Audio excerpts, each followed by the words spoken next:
Bismillahirrahmanirrahim. Ustadz izin bertanya, apa hukum kalau kita menyembelih hewan yang terpotong atau terluka telinganya? Lukanya itu karena digigit oleh hewan lainnya, bukan karena bawaan lahir. Jazakumullah khairan, barakallahu fikum. Baik. Berkaitan dengan menjadikan hewan ternak menjadi kurban, di sana ada syarat-syarat yang harus terpenuhi. Ya. Selain hewan tersebut adalah bahimatul an'am, hewan ternak gitu ya. Hewan ternak yang memang dijadikan sebagai hewan kurban. Ya, jadi tidak semuanya hewan gitu ya.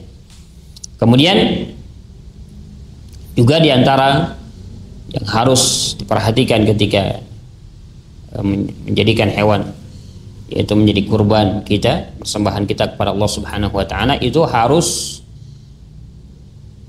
salimah, yakni selamat dari berbagai macam cacat. Ya, cacat yang memadaratkan.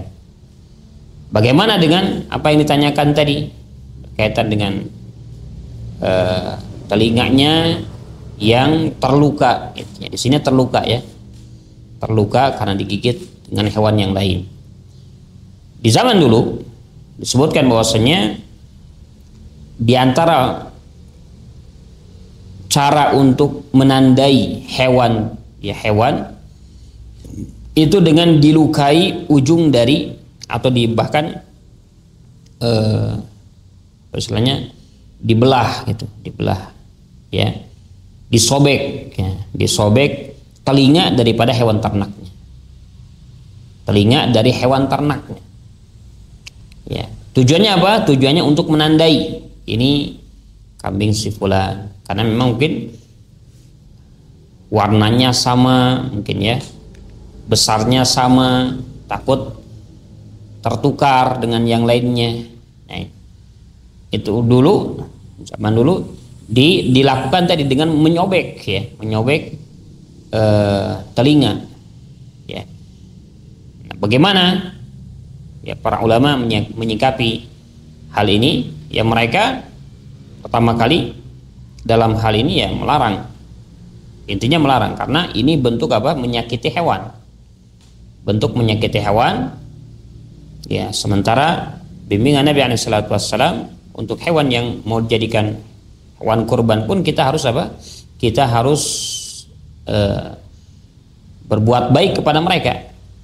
Sebagaimana hadis ya Abu Ya'la Shaddad ibn Aus, di dalam lafaz hadisnya Nabi SAW menyebutkan di dalam hadis tersebut, falyuhidda ahadukum syafratahu wal yurih dzabihata, dan hendaklah ketika mau menyembelih ya itu menajamkan pisaunya dan juga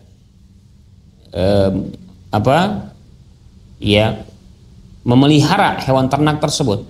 Yurih dzabihata, buat dia senang, buat dia tenang ya, dengan kasih makan, kasih apa yang dibutuhkan oleh hewan tersebut.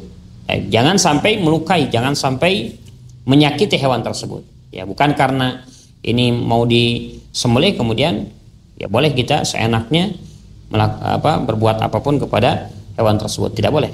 Ya, tidak seperti ini. Jadi di sini harus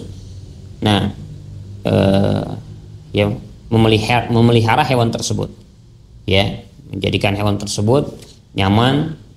Nah, kemudian dengan ya cara seperti tadi kan tidak boleh, ya jelas. Lalu apakah ketika dikorbankan dijadikan sebagai hewan kurban itu sah? Kata para ulama ini sah, yujzi, ya, yujzi, karena ini bukan cacat yang memadaratkan, ya, bukan cacat yang memadaratkan, jadi boleh, ya. Apalagi kalau seandainya hanya luka saja, ini yang disengaja disobek itu pun tetap sah, ya, tetap sah. Apalagi ini karena luka, karena mungkin insiden ya yang tiba-tiba, ini tidak mengapa insyaallah, dan sah, ya, dan sah, walaupun secara afdoliyahnya untuk memilih hewan kurban yang selamat dari berbagai macam cacat, dari berbagai macam luka, gitu ya. Nah, ini.